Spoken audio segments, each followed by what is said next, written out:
Good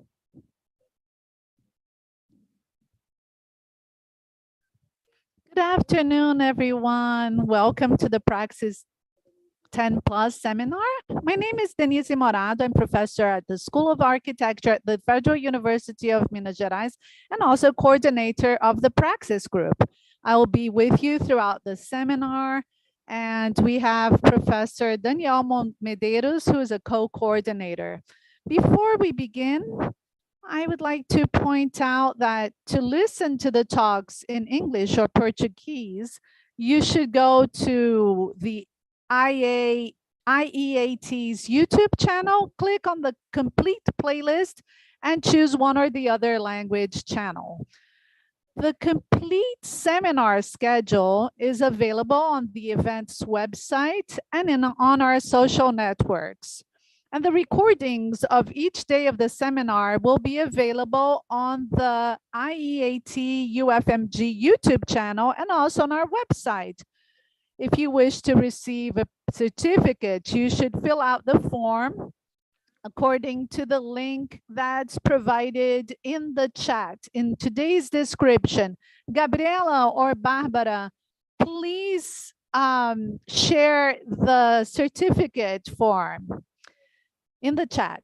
It's a great pleasure to receive you for this session, and I thank today's guests, especially our partner, friend, and today's mediator, Dr. Cleide Nepomuceno.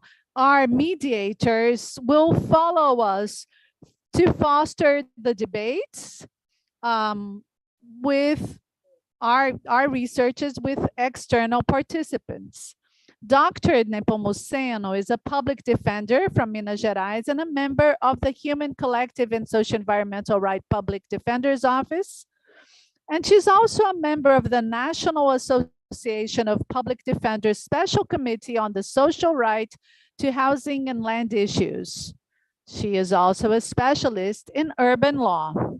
Today, the session will be on exercising the political, with the following guests and presentations, which will be presented in this order.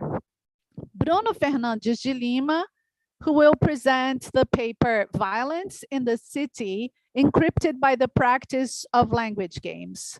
He's a geographer and a lawyer and holds a master's degree in public law from the Catholic University of Minas Gerais, PUC, and is a doctoral candidate in the graduate program at UFMG in Architecture and Urban Studies, and a researcher in PUC Minas Public Policy Legal Center, and with us at Praxis. Then Thais Nassif will present the exercise of critical urban pedagogy as a didactic alternative for urbanism training. She graduated in architecture and urbanism from the Federal University of Minas Gerais and holds a master also from UFMG and a doctoral candidate at the same university. She's a researcher with our group and also with the Observatory of the Metropolises. Her master's dissertation was awarded as the best dissertation by the National Association for Research and Graduate Studies in Urban and Regional Planning. She authored the book Technical Language and Impossibilities for the Democratic Production of Urban Spaces. Carolina de Oliveira Almeida will present the reading/interpretation of place as political insertion and representation in the production of urban spaces. She's an art and urban planner and a master's student in architecture and urbanism at the Federal University of Minas Gerais and a researcher with us at Praxis. The speakers will have up to 20 minutes to present their work, then Dr. Nepomuceno will share her comments and questions to each one of the speakers. Next, the speakers will address the participants' questions sent through the YouTube chat. I give the floor to Dr. Cleide. Thank you for your generous participation today, and you can go ahead and call on the guests. Thank you, Dr. Cleide. It's such an honor to be here. I'll have a lot to learn. And without further ado, I will give the floor to Bruno Fernandes.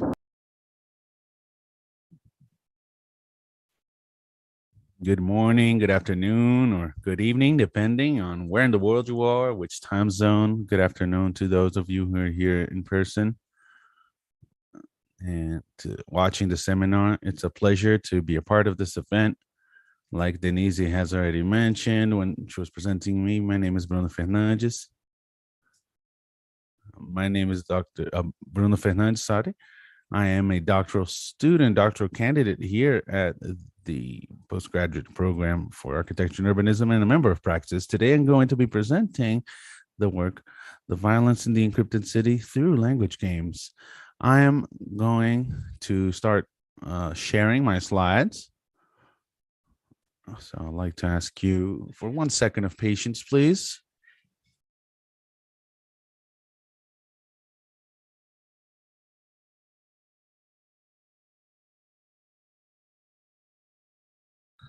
Usually when we start classroom, we said we're starting a class, we say, does it work when we're doing an online class like this? So I'm going to be presenting this work that's a part of my PhD research. I am around the halfway point right now in my PhD studies. And now I have in this work the characteristics of trying to present a theoretical methodological approach that I'm using in my PhD research. So this is a study that has as its theme the relationship between violence and space in urban space. What the relationship that is based on an encrypted language game that's controlled by the dominant agents, which then manipulate processes of creation of meanings and the meanings themselves with the goal of neutralizing these differences. We're going to talk a little bit about this. Ricardo Sanino already mentioned quite a bit about this in the first meeting. The idea here is to do a little bit of a provocation between the relationship of violence and production and the very meaning of violence. What do I mean when I'm talking about violence here? So this is a study that deals with language. So in a certain way, we need to be very precise in our meanings. Violence can be understood in two different perspectives. It can be understood in an open, factual approach, that is the violence that takes place, and in a structural, symbolic way. In the data that we have here, and based on them, we're going to be thinking a little bit about these meanings. Well, we have immediate violence, violence that we can really see it and understand it, this open violence. They're based on crimes, something that is lived in the condition of victims and of perpetrators. So just so you have an idea in terms of data, in Minas Gerais in the last year, we had approximately 46,000 violent crimes. When we're talking about violent crimes, what are we talking about? We're talking about homicides. We're talking about theft, homicides. We're talking about rapes. So we understand these crimes and we understand violence through crime. So it's a legal meaning. I'm saying this because I'm trying to bring this first dimension of violence in an open perspective, which is stuck in this relationship between two people or more, between perpetrators and victims. They can be more, but between perpetrators and victims. Just to illustrate, I said two people, but violence is also a relationship. So even if we're thinking about this immediate violence, we can also put it in a relational context. And so there we can have the structural symbolic perspective. A violent crime like the one I mentioned, like rape, for instance, it can have other meanings. It can have other dimensions. This structural symbolic approach. It can have to do with structural sexism, for instance. When we're starting to,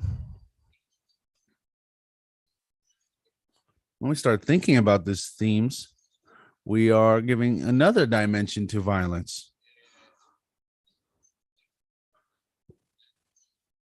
When we look at these other data, for instance, the number of openings in the prison system, usually we have a law that says that the prison system is supposed to recover people. We'll have a prison system, the goal of which theoretically is to recover people who commit a crime or something like this. However, when we look at the amount of beds available in the total prison capacity of the state is 42,378, but the actual prison population is 64,917, or almost 50% more. And so once again, we start looking at the symbolic structural issues. In this case, it's a violence that's practiced by the state. Despite all of that, which has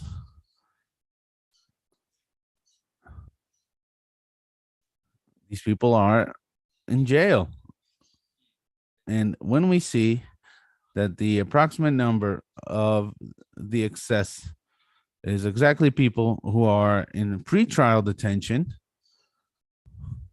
so around 22,000, approximately 22,000, then we can go a little bit further with our thoughts on other types of violence.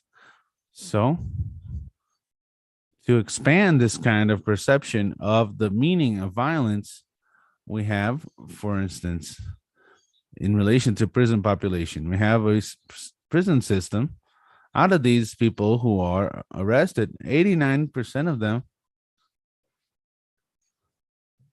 the very Court of Justice says that the reincidence of a prison population is approximately 42%. That is, people who came back, they committed another crime and they are once again put in prison.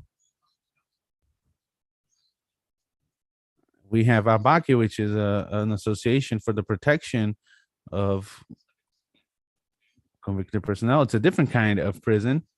The reincidence is 15%. It's a lot lower. Theoretically, it would be more effective to invest on these APACs. But what does the system invest in? In traditional prisons. Another dimension of violence.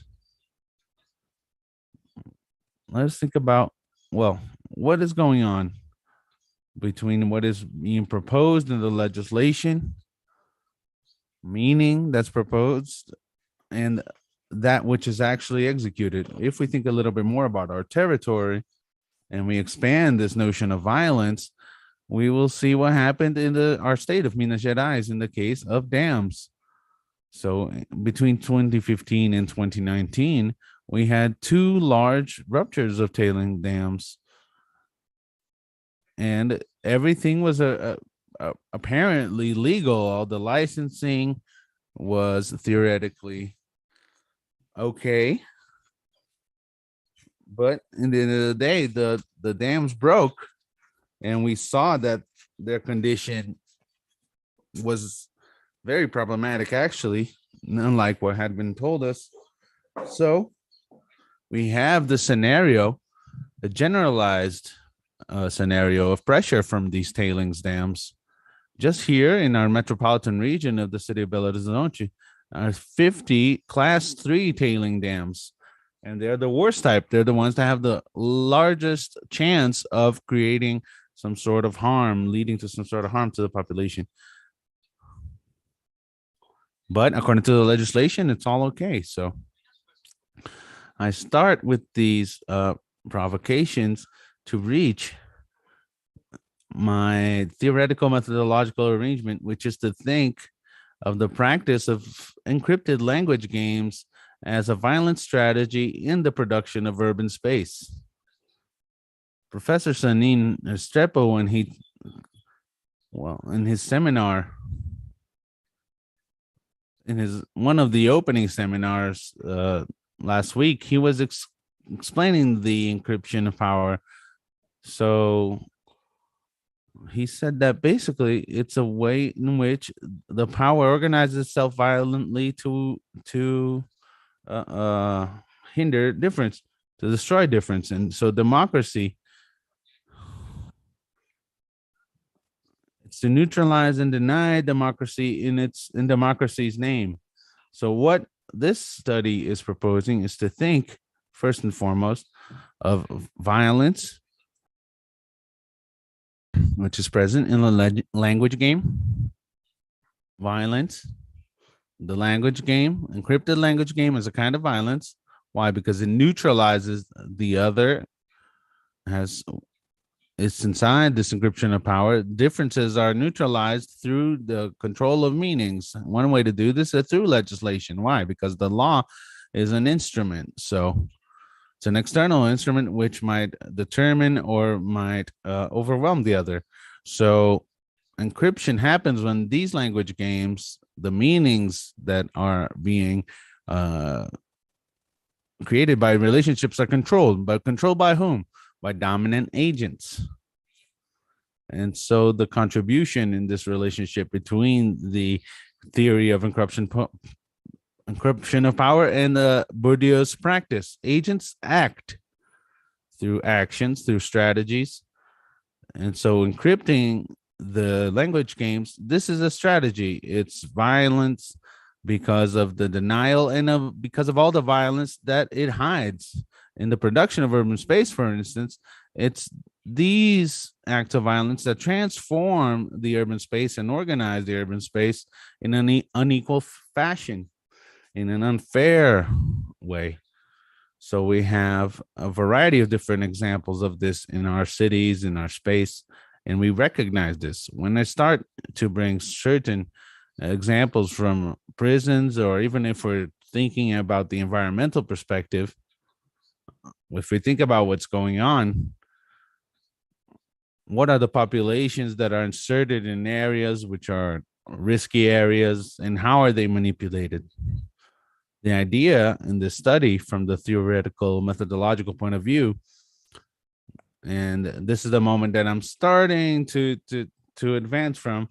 Up until this point, I was working more on this theoretical methodological aspect that I'm presenting now.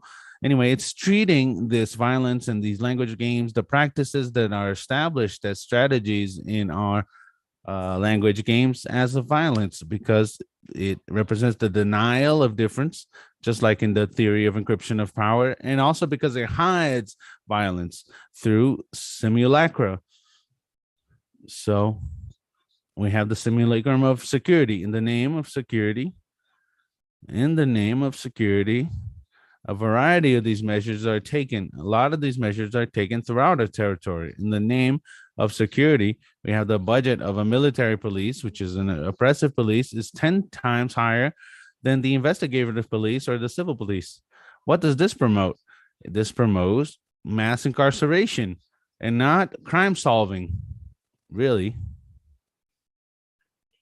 So the link here, the theoretical methodological link that the study intends to point out, is exactly how these meanings are produced and controlled by agents in power environments.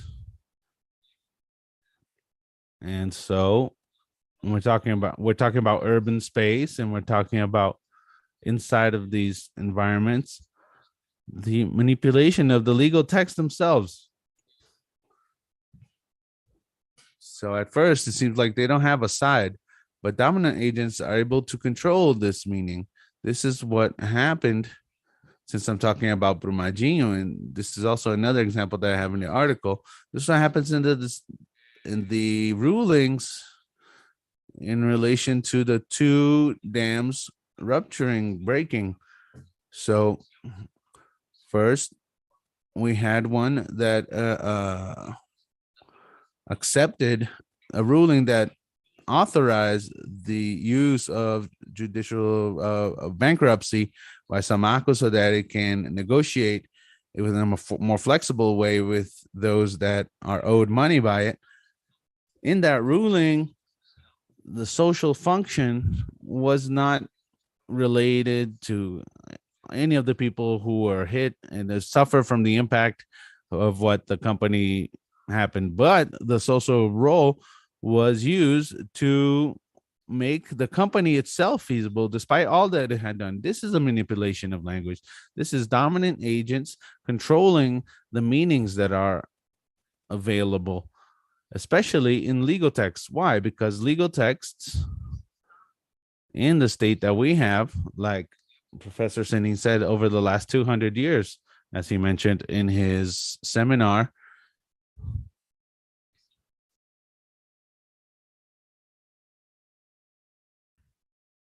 all of this puts law in the very center, not because it is in fact necessarily central, but it is solidified in that position because dominant agents control it. They control the language and the possibility to use this language. And then getting closer to the end of my presentation, another step to do this in relation to my theoretical methodological proposal is to think about how to overcome this. In the theory of encryption of power, Senin Restrepo presents the idea of decrypting. Decrypting has an idea behind it, a proposal behind it, which is unveiling that which is hidden, not as an interpretation or mere recognition, but actually bringing this to fore. In the case here, decrypting is recognizing the meanings that are hidden in the territory of the hidden people. Why are they hidden people? Because they're neutralized people. And in the structure that we have, in a certain way, everyone is neutralized because difference is denied. What is worth is external models. Models which are manipulated based on normative texts, be it the Constitution or infraconstitutional legislation, federal, municipal, state legislation. It could be an ordinance. It could be a decree, an order. Here, in this study, this is the idea to confront methodological theoretical proposals for decrypting. What does that mean? It's actually facing this territory with the encrypted language game. How is this language game being produced? Who are the agents behind it? What are their strategies to have the norms that a municipal public body launches? How is this used by dominant agents? And so in capitalist society, these dominant agents are market agents. So here, our proposal in this theoretical methodological proposal is to decrypt. And how do we do this?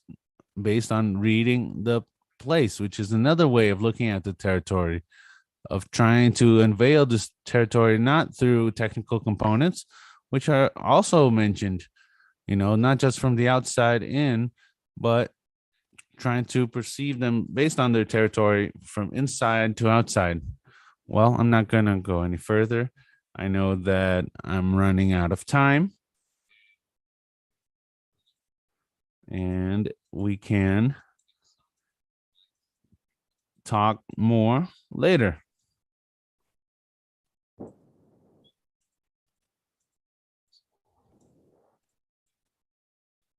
I'd like to thank you all so much, and I'm available for any questions or comments. Thank you.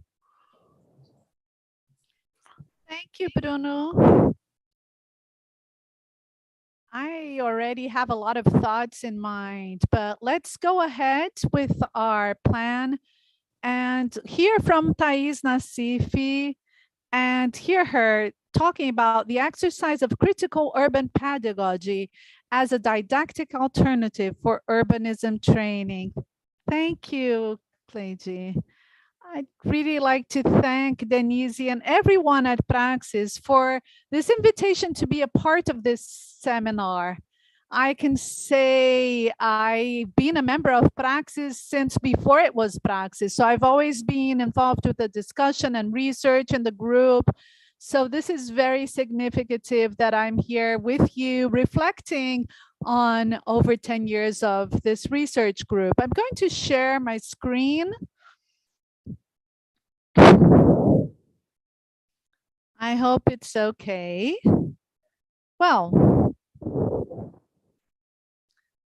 provocation that was brought to us for this seminar was a critical rereading of our research in terms of what the lived experience was through now. So this research would be my master's thesis and named Technical Language and the Impossibilities for the Production of the Democratic Production of Urban Space. So my publication is available as an ebook. I can share it in the chat.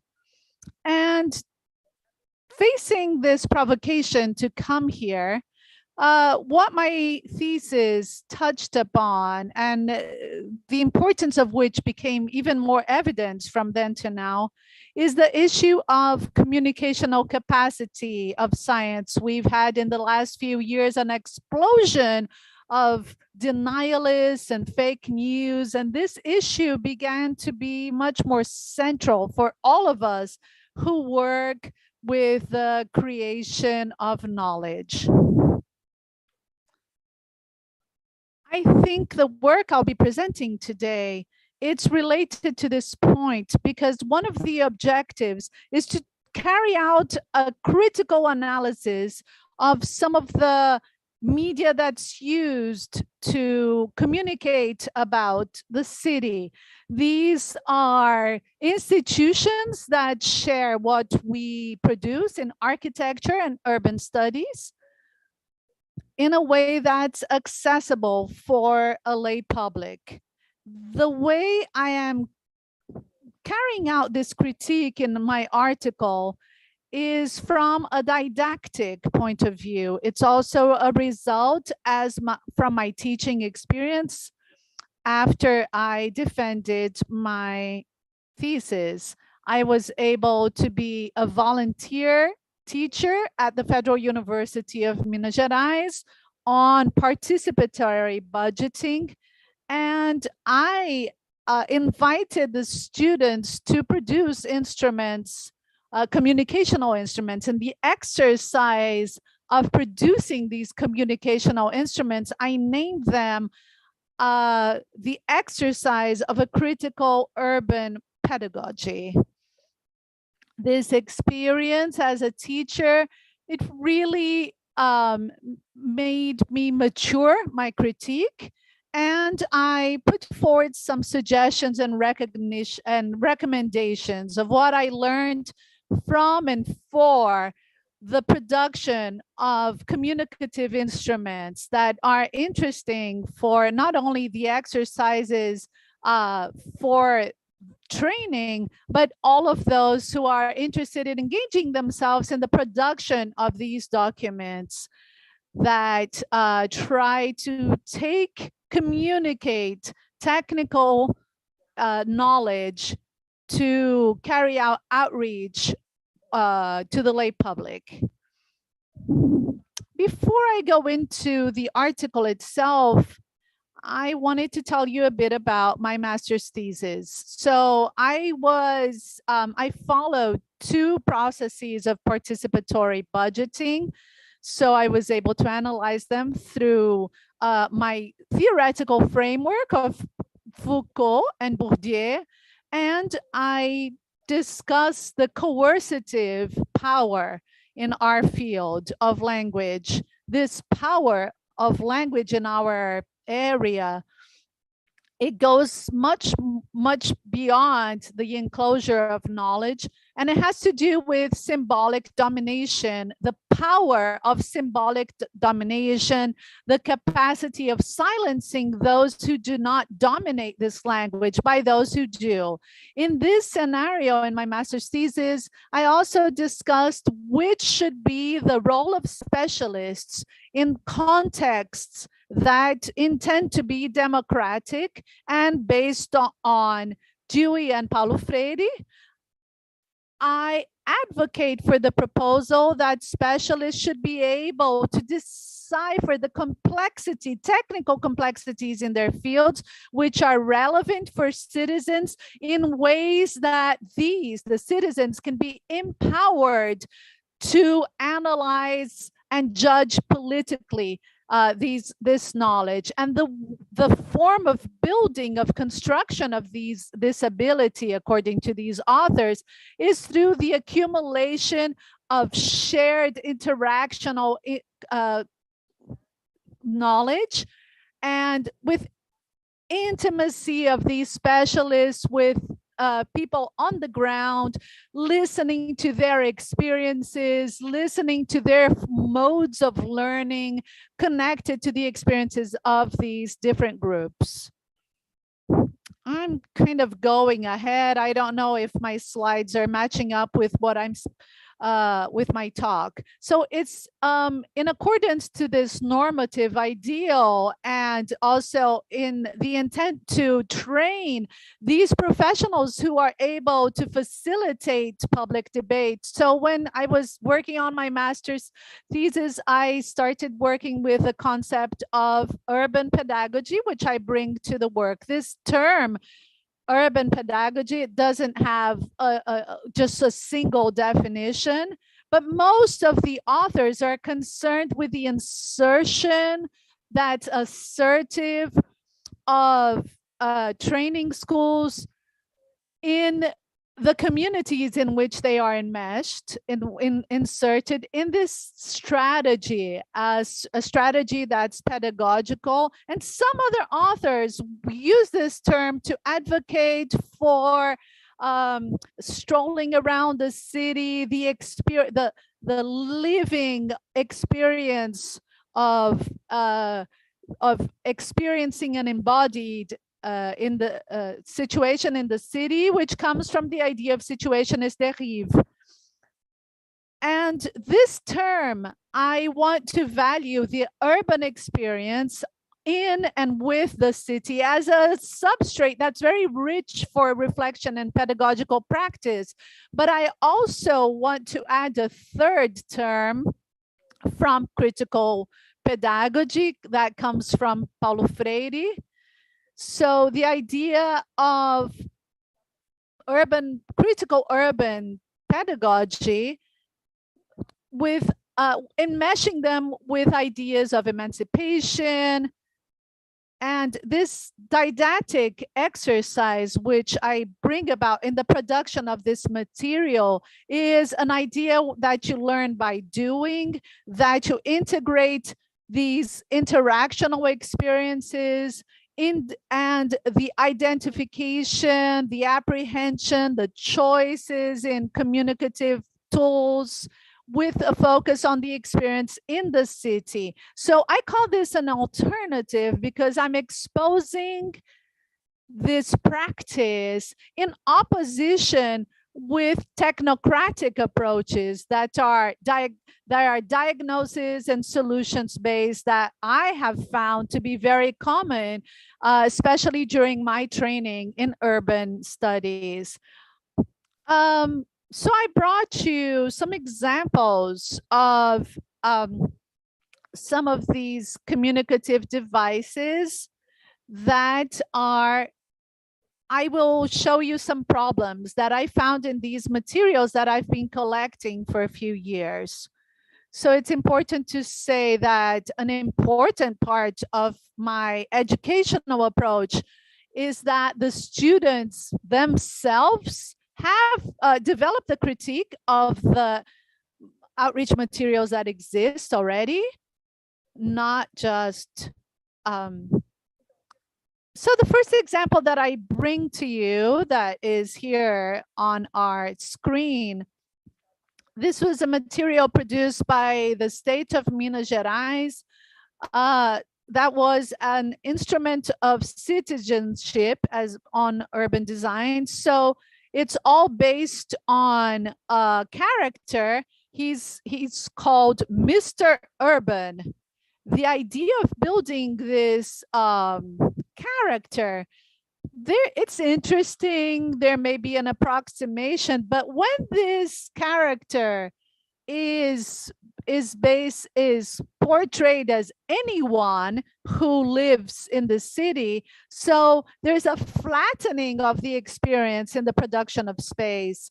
So this is very superficial. I call it critical superficiality. It was very present, unfortunately, in the materials that I examined. The second issue I'd like to highlight, which is very recurring, is the poor use of illustrations and the reproduction of prejudice through these illustrations.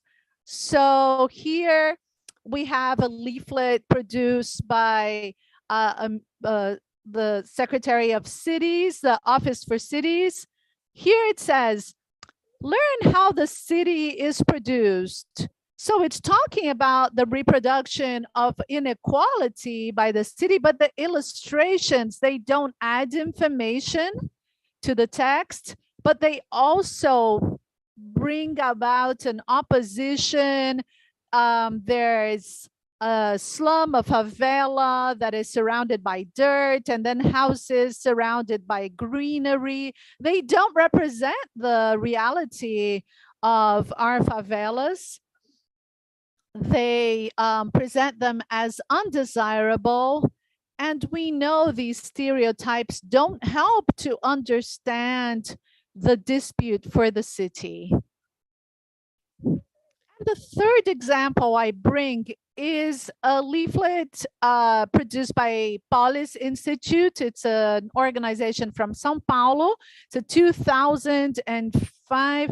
So it's called zoning plan. Right. So I see here that the view is technocratic and heteronymous. So one of the things is the question brought by here is, what is ZAIS? ZAIS stands for Special Public Interest Zoning District. So this question is not a question that would be asked by an everyday situation and lived experience of common citizens. I question, who do you know who would go around asking, what is ZAIS or what is a zoning district? Who would be instigated by this question? So to make this more explicit, I brought counterexamples. These are produced by, these are leaflets produced by the Center for Urban Pedagogy, CUP, in New York. Lots of their leaflets are shareable through their website. So on the left, in opposition to the last one, there is, the title is Trouble with Your Water Bill. And to me, that is a question that's much more engaging than what is a zoning district. My issue here is that, sorry, this leaflet, this brochure, it is formulated from the perspective that is real, that stems from the citizen who is searching knowledge that can be useful so that he can analyze and exercise his political power to connect with today's session. And on the right, I bring another example. It's really interesting. It's a counterexample to the use of illustration. So this brochure is called Vendor Power, and its aim is to share the rules that street vendors have to abide by so they're not harassed by police in New York. So it's basically, it's all based on illustrations. So these examples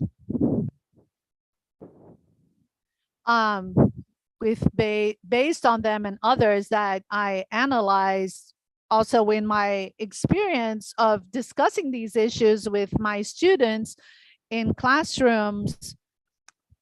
So to wrap up, I am going to share some of what we've learned and what's useful when we produce these outreach materials.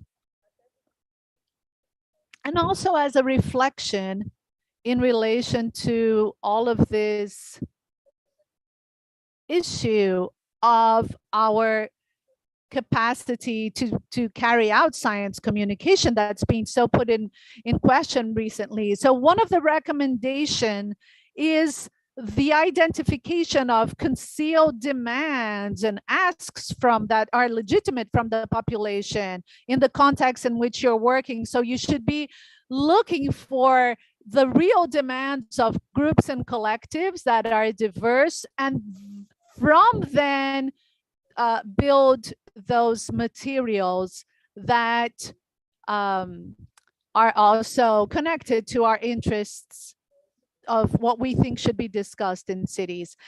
Then the broadening of the themes that go beyond urban planning in a very strict sense. We know that urban planning can be very arid, very dry, but there's a multiplicity of themes that are very everyday that can really power up the debate. And so we need to be flexible and open so that we can define the focus of these instruments so they can actually reflect the asks of the community. And the third kind of seems contradictory, but it's actually complementary.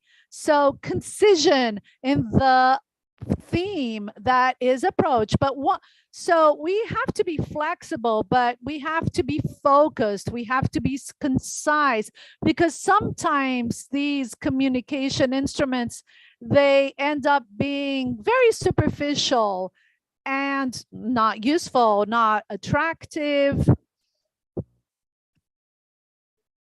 And so they will hinder the debate and empowering of the population. Also, to delimit in a precise and concise way the public to which the material is addressed. So if you want to address everyone, you may not be able to communicate with anyone. So you really want to define your public so you are able to better communicate in a way that's adequate to that public. One before last, so very informative graphics. So illustrations and graphics that are intentional in these communicational tools. They have to transmit information, highlight the important information, or just don't use them otherwise if you don't have this care with the communication. And last but not least, to build interactional experiences. Ideally, these instruments should be developed together with the communities who are asking for them. In this sense, the pedagogical approach that I presented, dialogues with the idea of university outreach that we carry out in Brazilian universities, the idea that universities should reach out to communities. It's not always possible in an ideal form, but it's really important to validate the interpretation and the communicative strategy that that is really geared towards the public, so that you build some intimacy in the building of these communicative bridges that I advocate. So I'm wrapping up here. Thank you again. And we can come back to the question and answers.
As well as rampant inequality and the production of urban spaces. So let's do a brief history of the urban process of production from the beginning until we reach this neoliberal city, which is an important area of my research, which is to bring context on this movement of competition and this discourse on crisis, in which space is consumed and there's an abandonment of social interests. They're always saying that they need to cut on social policies and showing how these neoliberal fronts, which are closer to the production of cities, we have instruments that are used and are dominated by private interests, and they start suffocating this social plurality, resulting in cities which are extremely unequal and based on the imposition of private interests. And so we've reached this question of, let's try and establish a critical outlook on these, looking at these technical tools that are used to contribute to a debate on more democratic ways to build the city. So we have this question of, if we insert the narratives of the city dwellers, will this help with the production of urban spaces? And so I tried to do this theoretical exploration based on these three concepts that I call my theoretical axes. One is politics. And so we look at the state and democracy to try and understand the place of differences in this democratic participation. When we're looking at the relationship between citizens and political power, and we have the language axis, language and disputes that happen in this field of urban production, looking at the narratives that we have on territories. And the third axis is place, a space of emergence and expression of differences in politics. So we start by looking at this political path that helped me understand the evolution of the state, starting from the Greek city-state and coming to the modern state, which is characterized by politics in the center of the state. We have this legitimacy of certain modes of exclusion and a violent determination of urban space. And among the democratic theories that could contribute to this discussion, I'd like to bring back a model from Mufi, thinking agonism as a relationship between us and them, in which you recognize a legitimate, your opponents as being legitimate. You distinguish it from a friend enemy. And for you to be able to recognize this, you need to have a symbolic common place to allow this expression of conflict. So thinking of the conflict as a human condition and eliminating it can put the democratic systems at risk, because you start considering others as an enemy and not just as an adversary. And I'd also like to mention this connection between state and civil society is thinking that the success of democracy depends on conflicts and between state and civil society, and also state and civil society coming closer together. So let's think about how difference is needed for the existence of democracy and of equality and collective identities and struggles. So we're always dealing with these relations. This is very important for the constitution of the political axis. In this second axis of language, we are looking at the insertion of city dwellers' narratives as a political instrument. I start with a proposal of the central scene coming from Rancière. He says that misunderstanding and conflict, they allow subjects to express and manage the manifestations of their experiences, and so allow you to enter politics. And still in this proposal of democracy and the importance of autonomy and the production of knowledge, it is through narratives that this becomes possible, promoting and opening to access in all different senses. And so trying to better understand words and narratives and language, we can bring this concept of language game from Wittgenstein. The meaning of a word comes from its use in a context. So it's not something fixed and determined, but it varies and is defined according to its use in a specific moment. And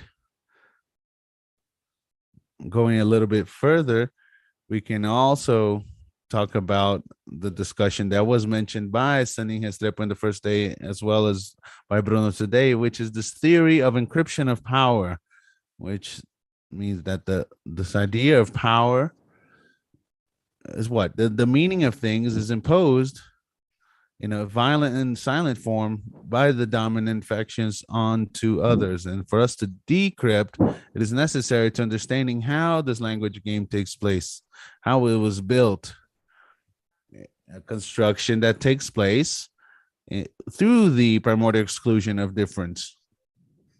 So this is an important building block of democracy and of politics itself.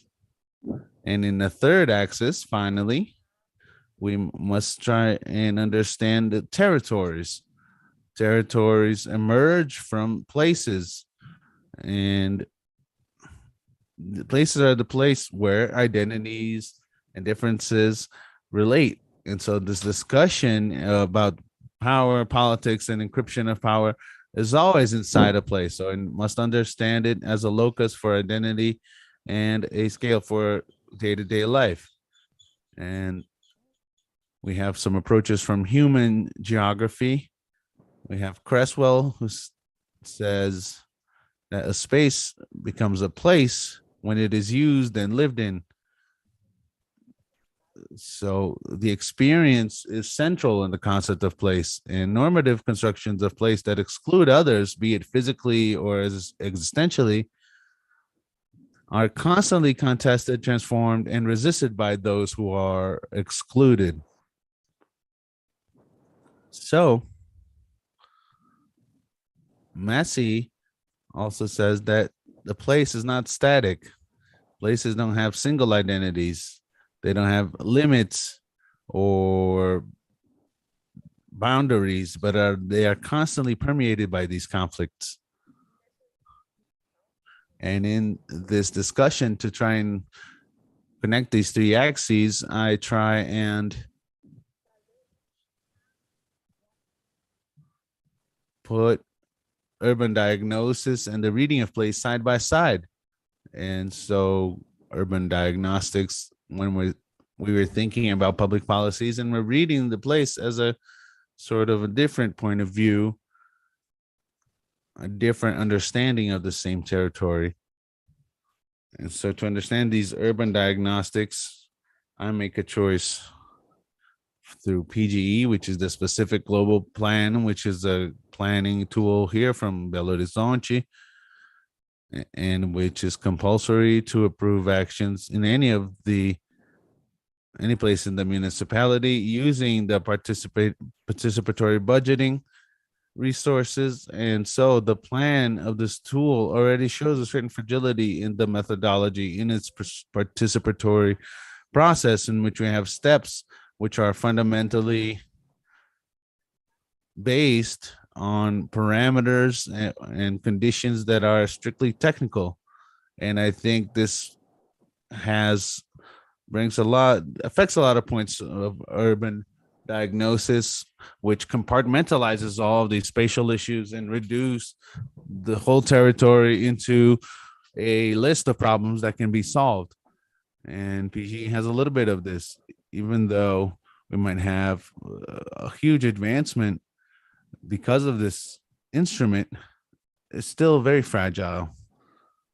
And we always have to think of this, how these public policies are actions in which the government decides whether to act or not to act. And so we have notable instruments in the urban areas for the production and definition of the city. Whereas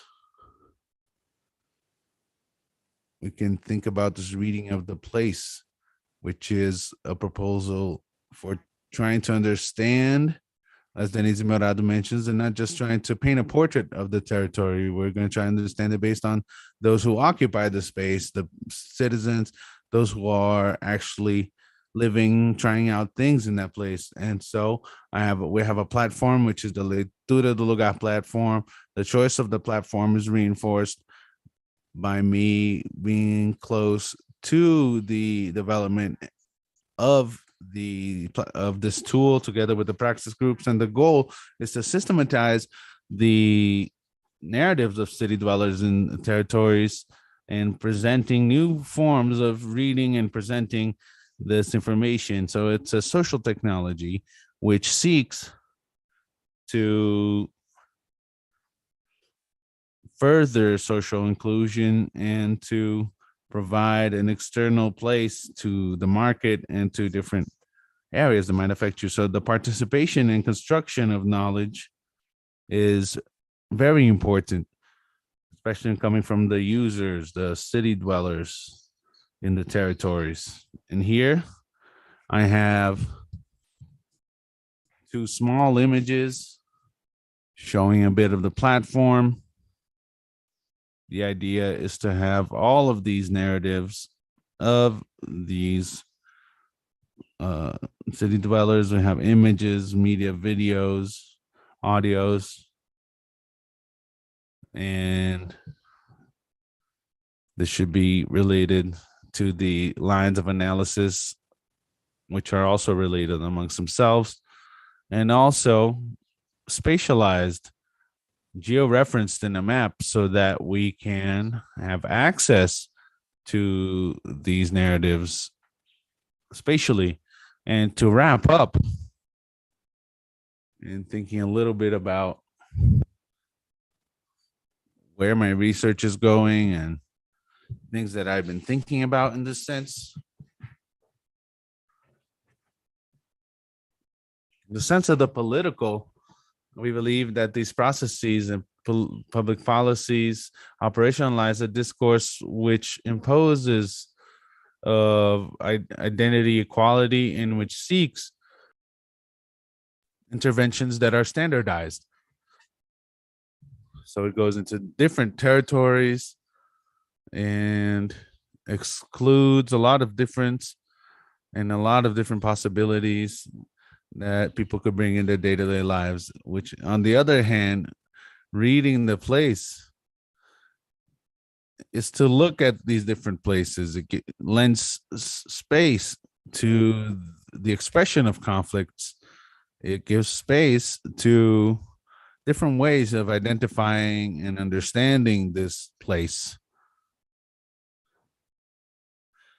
So, for instance, when they're producing a public policy, this kind of reading could allow more democratization, further democratization of the different dynamics through understanding of this complexity, which might help in the development of public policies, for instance.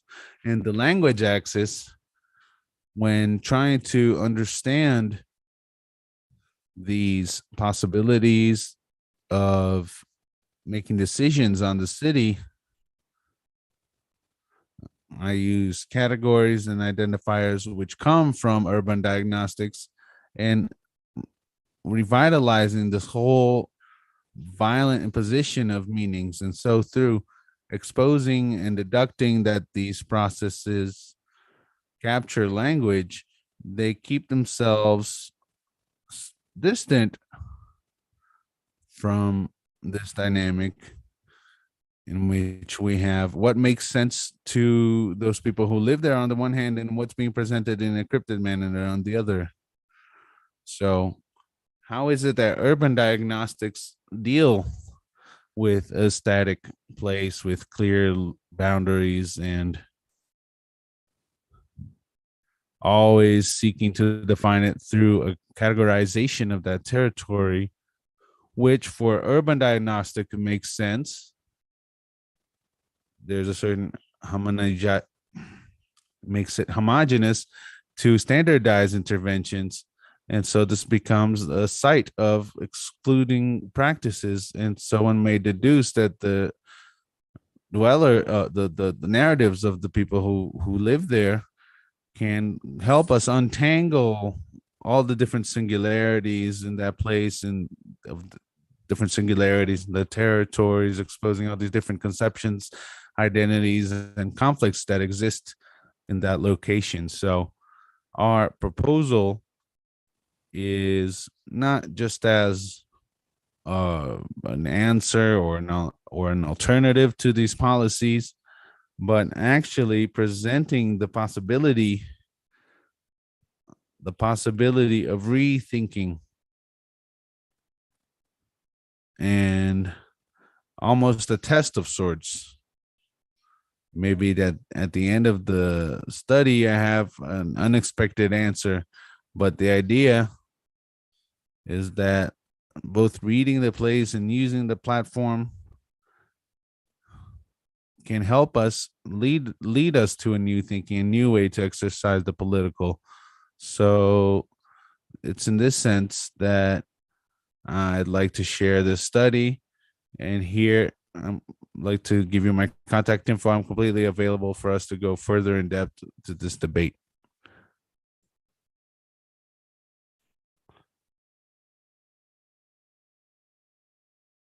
Thank you, Carolina.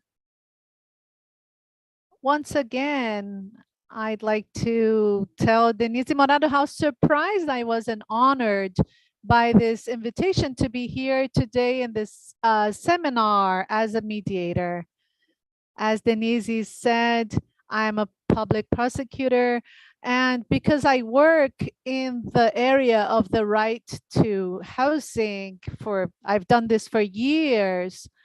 I've been in the area since 2010, I have witnessed the occupation of urban spaces, Barreiros, Dondara.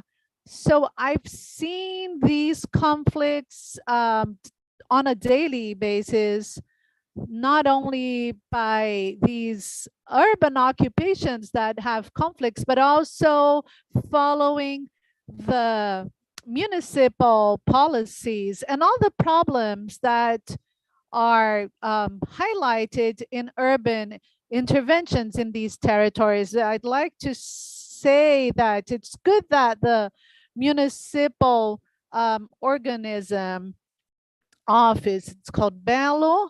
It's important that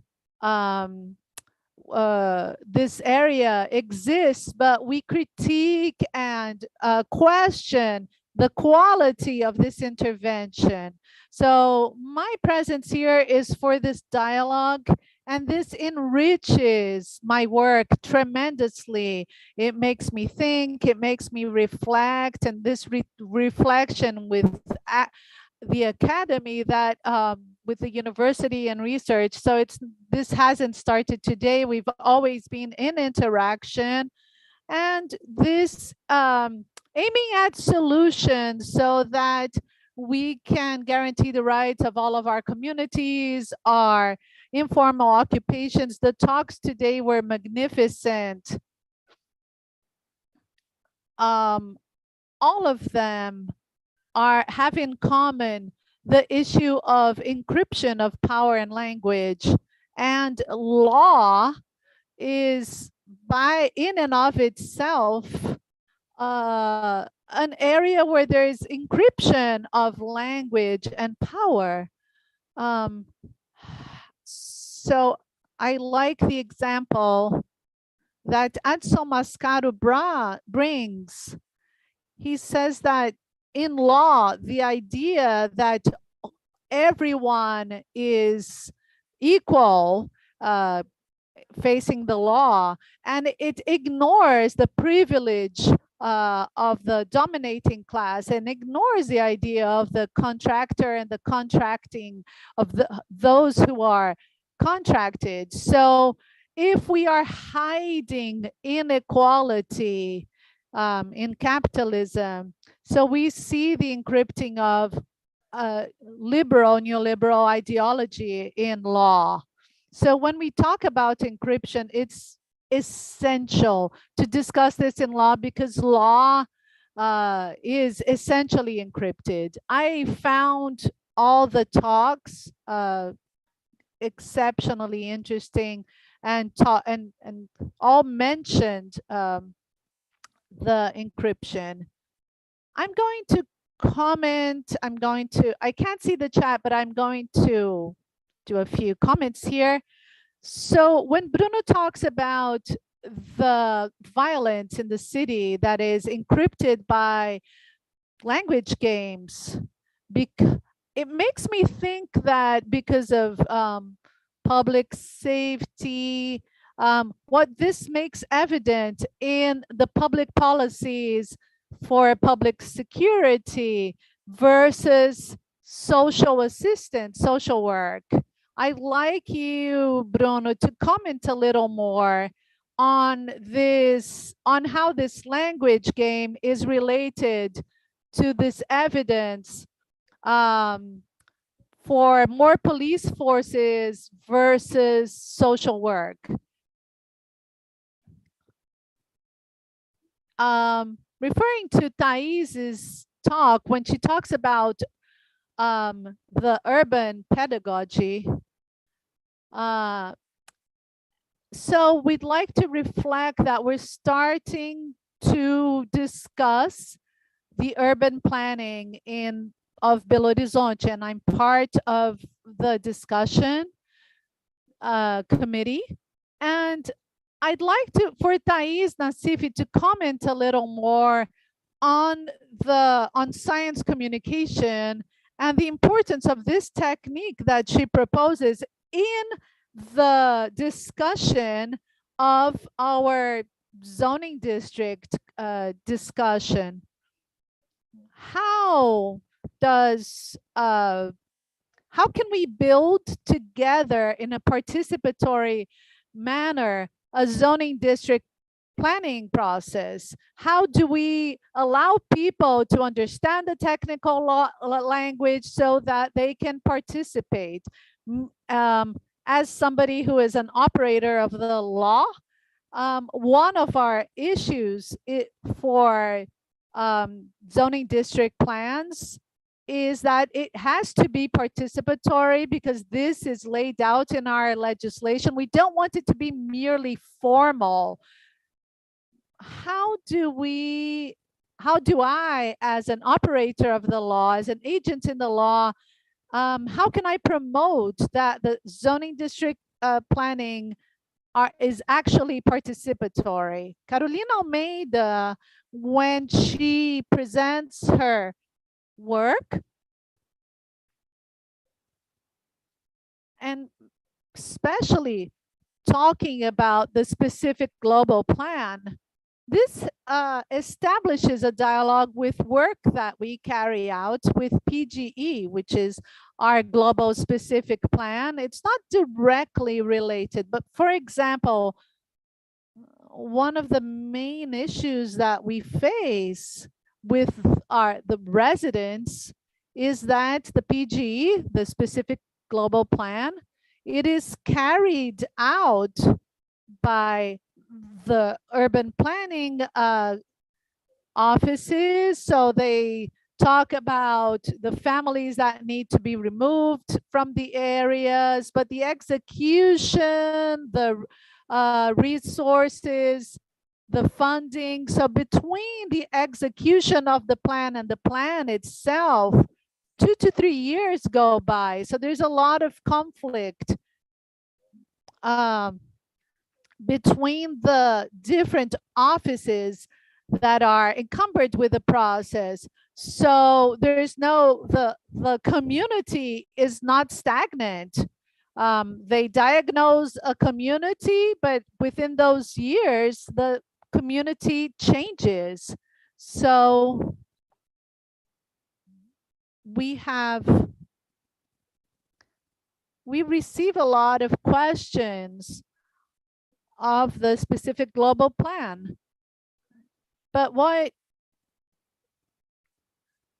you provoke is to discuss this PG, how to make this more representative, how can it better portray the issues lived by residents, how can this be carried out? I'd like more practical examples with this technique that comes from the reading, the interpretation of place through the place occupied. How can this be carried out when we're carrying out the PGE? Me as an agent of the law, how can I have this care so that this plan can be more representative through the reading of the place? Because that's a concern we have as agents of the law, so that we can carry out our legislation, the statutes of the city. I'm going to check the chat. Denise, do we have here? Let's go ahead and comment, and then I'll send you the questions from the chat. To wrap up, thank you so much. And these are the questions that came to my mind.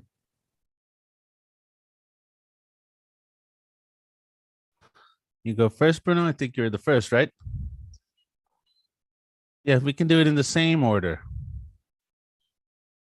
Okay, let's keep our coherence, right? Okay, let's go. First, I'd like to thank you for your considerations, your thoughts once again, and to thank you all for your participations and contributions. Well, first, let us see if I understood the question.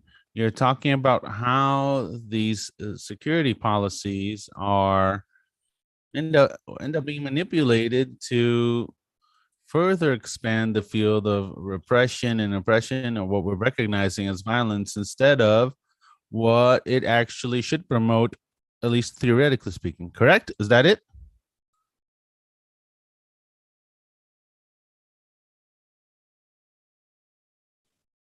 If we're thinking about this theory of encryption of power and language games, this works in the very control of meaning and how it feeds back into itself. So we have a discussion in security policies and in the prison system about demands for humane treatment. Okay, we have this human rights, we have the legislation, all of this.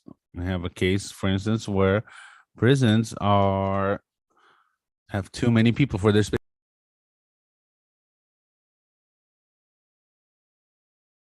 So we built prison units to get new openings, but then they feed back into more prisons. So public-private partnerships are done here in the city of Belo Horizonte's metropolitan region, inserting the imprisoned person as a kind of a good to, so that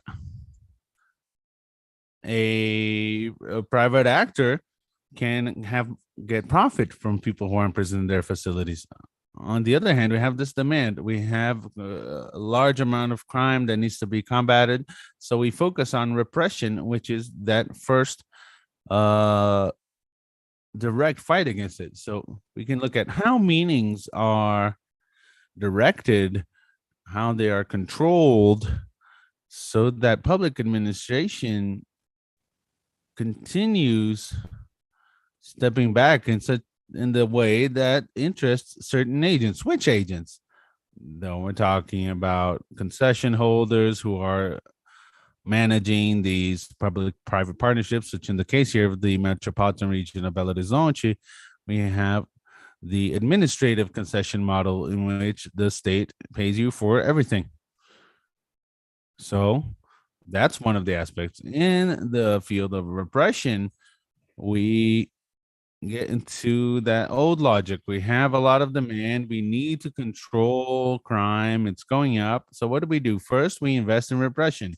We know, or at least what we see with studies, is that actually what's behind this crime is structural racism. It's a series of violences which are perpetrated in a structural manner. So if we look at the prison system once again, we see that there's a certain part of the population which is the target of these repression actions, but they're getting more and more legitimacy through the control of meaning itself, in the way in which public power builds or tries to legitimize the way they develop public policy. So there's a first moment where we have consultations and participation, and then this is filtered by the technical aspects of the operation. And so they start looking at, okay, what's the demand? Let's make a public-private partnership. We need to have a public-private partnership because we need to have less costs. So what's another hidden meaning there? Financial meanings about the state. And so the state is fostering whom? And well, I've been speaking very quickly, right? Let the translator have it. But we're talking about public power. We have different trends in the management, and one of them is fostering. What does that mean? Fostering economic activities, private economic activities. So back there, when we're thinking about a public policy to combat violence and promote public safety, we have a simulacrum of public security, because security is not being thought of, in fact, of the security of the people in the city, all of them, considering all of their differences. No, it's being thought of based on one specific perspective, the perspective of goods, of protecting property. And then we also have another background meaning, which is that public policies need to foster economic activity. So we need to have public-private partnerships. This happens in every sector. We see this. We now are discussing the new fiscal regime in our state. And what the legislation basically does, and the way that this new legislation controls meaning in this new regime that they're trying to approve inside federal politics, is basically to deconstitute any legitimacy for investments in public policies that have to do with social policy, so on and so forth, and put it under the decision making of the market, put it under a perspective of contracts, of goods. You mentioned Alison Mascavo, and that's the idea, is to reduce all relations to contractual relations. And then at that point, people, we're no longer talking about citizens, not about talking about subjects, we're talking about contractual parts. And in this perspective, policies start looking only at this sort of perspective. That's a contractual arrangement. So how do we solve our security problems? With new contractual arrangements. And if policies are guided by the market and by the market mindset, they're also going to be guided by a logic of productivity. And this ends up constituting itself as an evidence and a type of violence due to this disconnection with others, the disconnection of the population that's actually going to suffer a public policy which is not guided for them. It is actually guided. Who is being included? Who is being promoted? Who is being fostered? It seems like it's a public security policy for the people, but it's actually promoting the opposite. It's an instrument for repression and continuance of the structure of domination. I don't want to go too far here in my answer. I hope I answered the question at least somewhat, but that's basically it. And so this non-encrypted language, the very population that needs a policy for social assistance and for the promotion of their rights, investment in their communities, they themselves end up buying this idea that the ideal is that what they want is the demand for public security and for prisons and more prison units. They end up supporting these ideas. Yeah, because they end up being controlled in this sense.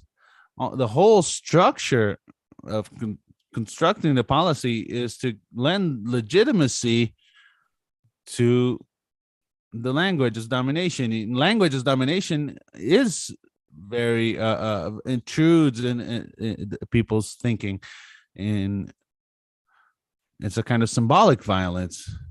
So if we think as a metaphor, Thais mentioned something when she was presenting this thing relating to images, how they are associated. And in the case of cities, we were talking about the city guidelines. What's a successful city? And then shows mansions. What's a successful security policy? Then it just shows the police. It's not that the police isn't needed or important. It's just that the representation of security as something that's militarized is further accepted through this kind of discourse. Thank you, Bruno. Thais, go ahead. Thank you, Cleide, for the question. I think it's the million-dollar question that you raised. How to carry out urban planning in a way that's participatory, especially in this sphere that has grown so much of the guiding plans, the zoning district plans, that now it's mandatory to have participatory programs. I don't have a complete answer. In my work, I have to discuss the challenges that we face to be able to have urban planning that's democratic. So one of the challenges is the issue of continuity. The production of space is, it should be a continuous process. It shouldn't be like a planning committee comes in, there are forums, and then this is all closed down. I think that some of the recommendations that I have in the article, one of them that's fundamental so that these processes do reflect the asks social of the community, is engaging with the issues, with the struggle that existed before. So engage associations, the stakeholders, organized groups that exist in the territory so that they can bring their asks, their demands that are pre-existing and those that rise up. So when the process that's institutionalized, when it ends, they will be there in the territory, giving continuity to the debate and to possibilities that this districting plan has effective results. But in general, this planning, it's very arid, it's very dry. Its result is a law. So if everything goes right, it ends up as a law, which has all of these issues that we highlighted. But a reflection that I bring from my thesis is, although the results might be disappointing for when we're actually involved in the forums, it's really important that we try time and time again. Although these participatory processes may be imperfect, they are important for the building of democracy. So people understand that they have or should have power over power to be involved with the production of space, to establish together for establishing the rules so that spaces can be produced more democratically. Those were the issues that came to mind following your question. Carolina? First, I'd like to thank everyone for the comments and Cleide for her comments, and also go a little bit further. I think you mentioned a very important point in relation to these urban diagnoses, which is this fact that they're stopped in time. The representations are stopped in time because the PGE's methodology itself is based on a linear sequence, which is to diagnose, interpret, and propose something. And this interpretation is based in indicators. It's a portrait of that territory, and portraits are capture of a specific moment in time. They're stopped in time, something frozen in time. And so I think that when we are inverting this methodology, that is, when we're inverting this logic, instead of seeking to take a picture of the issues in that territory based on the particularities, which are not reducible to numbers or maps. That is, we're trying to bring this to this space of the PG, the outlook of the people who live there. The idea of the platform is exactly for us to have this possibility of throughout time having an evolution of narratives. They are narratives that you can navigate in and access throughout time. So you have a dynamic that rises up, that emerges from there, something that evolves throughout these 2 years. We have narratives from people who live there that are in opposition to narratives that came from a few years ago. So when you're reading and trying to understand this based on this kind of outlook, I think this in and of itself already brings us a lot closer to the day-to-day life of these people with our proposals. Of course, my work does not have the assumption that this would in fact take place. I have no way to guarantee this, to say that if we're inserting this reading of the place inside the production of a PG report, be it during its execution or afterwards, if we're able to have the access to these points of view and to these narratives, I don't know if this would bring change in and of itself, but just imagining that there's another methodology, an opposing methodology to the one that we have, this should at least put, a little bit of a kind of discomfort to what you do, something that makes you think about something different. I think that's my big idea.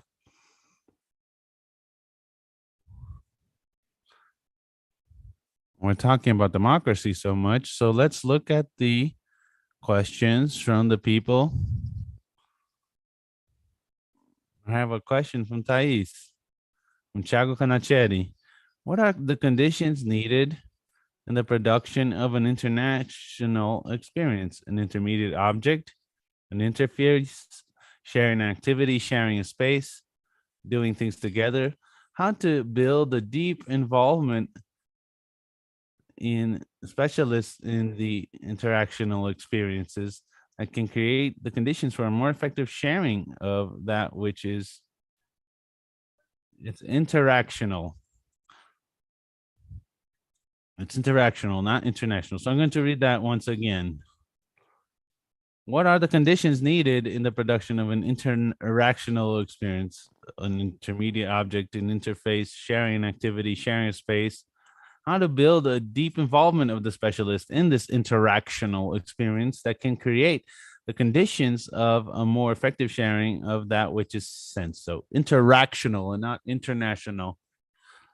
I also had a very hard time when I was using this word, interactional. Oftentimes I accidentally wrote international. So I think that all of these possibilities that you mentioned are interesting things to explore. I also, once again, I don't have a closed answer to how this should be done in the construction of these experiences, especially when we're talking about students. But what it seems fundamental to me is to have this notion of doing things together, being together in the space. I think that's also very important. So the proposal I have in my article, I think it really proposes, my proposition has a lot to do with doing things together in the university, in this case, university expansion, so that we may answer the desires and anxieties of the outside and bring them to the university with outreach. One thing that I recalled based on your answer is the process that this NGO that I mentioned in these counter examples that I made, they have a procedure that is very formalized and repeatable about how to produce these experiments and these instruments. I think me and Denise have already tried to approve a research project with this proposal, but it didn't go forward. But the idea is to have a call for different productions so that different demands come from the communities for us, and so that we can co-produce these with the communities. So an example that I didn't mention very well, which was about the guidelines in relation to water bills. That leaflet is directed to a public in specific areas that have the right to having discounts on the water bills and not having their water shut off because they are late with their payments. So this kind of demand that comes from the community in producing, we use this language of guidelines, but and leaflets, but I said that this could be a website, a poster to my students. So the proposal that I have is an exercise of trying to do this, of course, in a class where we had very few meetings. The possibilities of actually building this kind of interaction are very limited, but I believe that through university outreach programs, all of these suggestions that you mentioned, having interfaces, sharing activities, sharing spaces, doing things together, all of them are possibilities, interesting possibilities to build this kind of intimacy with various groups, as I propose in my article. I don't know if I answered your question.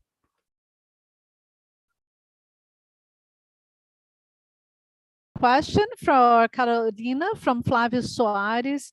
He says, our city, Belo Horizonte, has very few leisure options. Would it be possible to occupy public spaces like streets and avenues to be used as democratic leisure spaces? Thank you, Flavio, for your question. I think this question, it brings the issue of sense, the meaning for the residents, all of this structure, which is for traffic, it has an interest. It exists for a scale of interest that is not close to the local experience. I think that, yes, this opens a possibility of conflict for all uses. It brings the possibility of bringing leisure options to these areas, is a way of reaching the building of leisure areas that are more democratic, as long as it comes from a demand of those who live there, who have that need, who have that desire. I think it's an option, but it touches upon interventions and conflicts that part of my work involves, that the understanding of how these conflicts can be heard and can be opened up to the possibility of these things actually coming to fruition. Yes, I love these spaces of leisure that are democratic. And we talk about conflicts, that there is an inherent conflict. There is an inherent part of the exercise of democracy that has conflict. So I remember that when I was small in Sao Paulo, we tried to transform our street into an area of leisure, to block off the street. It was basically occupying the city.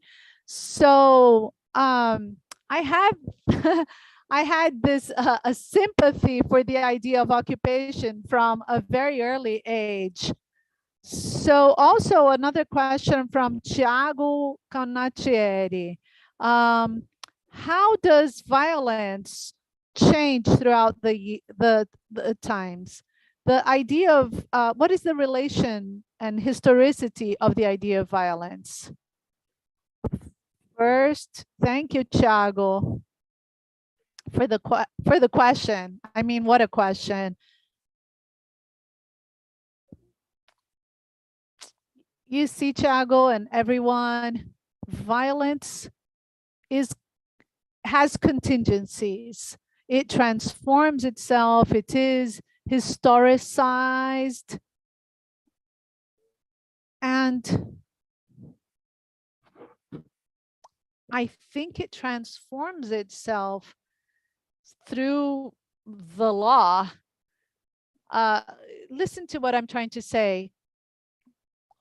Cleide will remember this because it was an author that inhabited and still inhabits the human rights courses.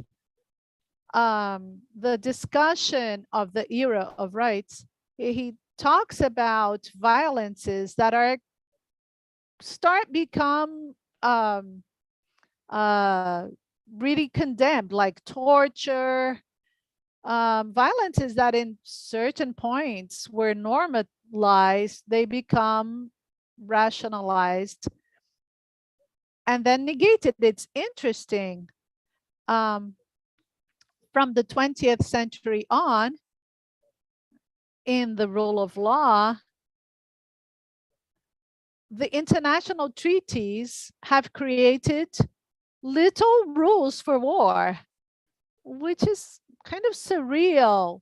Well, you're not supposed to have war, but if you do have war, what can you do? What can't you do? So violence has historicity. It is contingential. It's also connected to the structures of power and what dominant agents can perceive and what could they promote and what do they normalize. In our case, for example, the protection to private property is normalized. Violence that is necessary to protect it is okay. So if I can, for example, think about, if I'm thinking about the question correctly, there is violence is considered in contingencies and it will be normalized and rationalized. For example, we can talk about the state. The monopoly of the state is a way of normalizing violence through legal avenues. And therefore, we're talking about the promotion of safety. So this is a change, and this historicizes violence. Before, something was okay, that you were protecting yourself for the defense of property and the defense of the being. In this term, we end up, it all ends up in power relation. What is defined as violence or not? And our current state will always tend towards law, will always tend towards who is able to manipulate the language games and who are the agents that control these power relations. That's what I would say.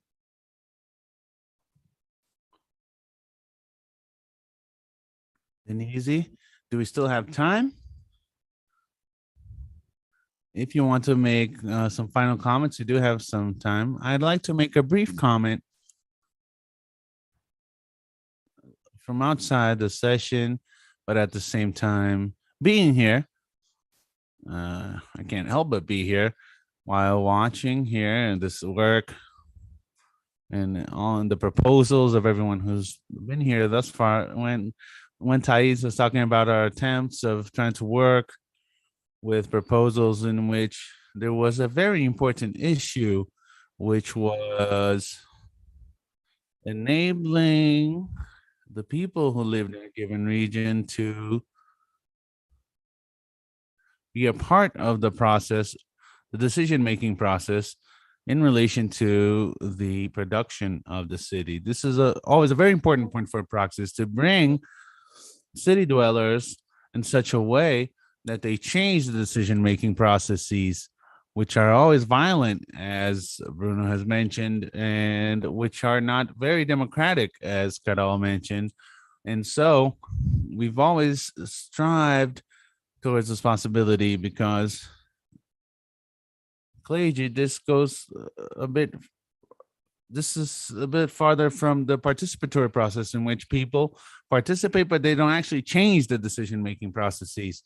So when Thais was talking, I remembered a time when we received a demand from a social movement in Belo Horizonte, which is MLB, at a time when we were doing project for the program Minha Casa Minha Vida for entities, and they didn't understand, exactly because of a language game which is completely encrypted by the state, what in fact was the proposal of this program, Minha Casa Minha Vida Identidade, is not only in the sense of the proposal itself, but of how this program is actually operationalized in terms of the rights, in terms of duties, obligations, relationships, and so on and so forth. And they were very favorable to the program without actually understanding what the program was in and of itself. And based on this demand, we built together with them a leaflet, and sometimes we don't have a better word for this, but a leaflet with guidelines explaining the operation, the language, the distribution, all of the different aspects of this program, decrypting this language game. And the reaction from the residents was such that they started to confront the state so that the program itself changed to actually bring benefits to the residents and not just to the construction companies or the state. So this is a moment of confrontation, is very important. And I think it has to do with exercising the political. When we decrypt things, we lend a possibility for residents to change decision-making processes.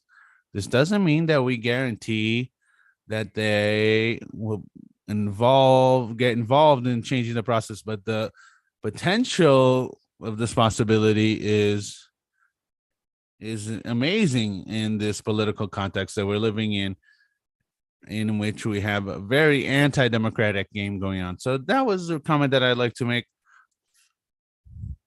I don't think I'm going to help but make some comments every session, but I think people must understand the fact that I'm very involved with all this work, right? Comments like that are always welcome. That was a great example. Thank you. Don't we have any more questions? I don't think so. So I think we can wrap up. If you want to make any final closing comments, let's start with Cleide and then go to the speakers. Well, if we still have time, I just like our speakers to comment on the phenomenon of urban occupations. How does this phenomenon challenge the encryption of power and of legislation in the ordering of urban territory?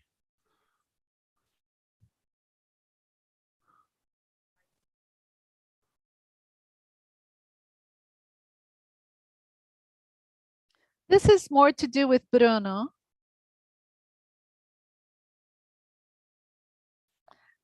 I don't know if I have multiple challenges. I don't think I can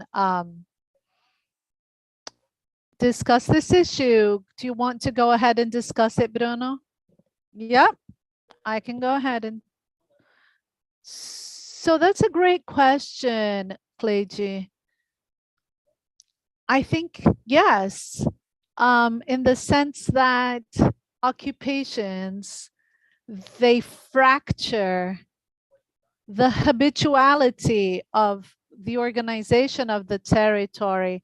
When we talk about legality, when we talk about planning, that was idealized, what was on paper, what had been imagined, what becomes written in law, these occupations fracture this ideality of the normative plans. So they are an immediate confrontation because they demonstrate in a very concrete way that the planning is not able to encompass the world and the conflict.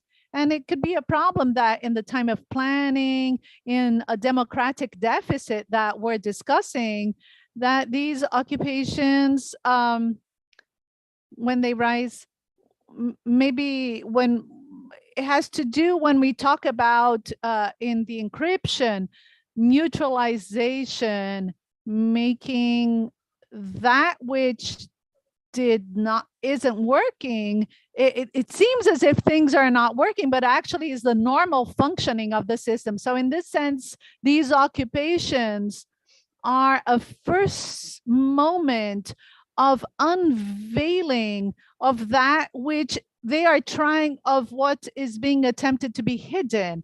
The encryption wants to bury things. What is encrypted is that which is buried, what is hidden. And these things arise. Those are my thoughts. Yeah, I think so too. Thank you. Denise, I think if there are no further questions, we can wrap up. I'd really like to thank all of you for your generosity in presenting your work here, and also thank Cleide to be here in this afternoon discussing these issues that interest us and herself, because these are the issues that unite us in discussion, obviously beyond our strong friendship. So I'd like to thank you, Cleide, for being with us here. Oh, wow, I'm the one who has to thank. You can always, in any event that you're promoting on urban spaces, on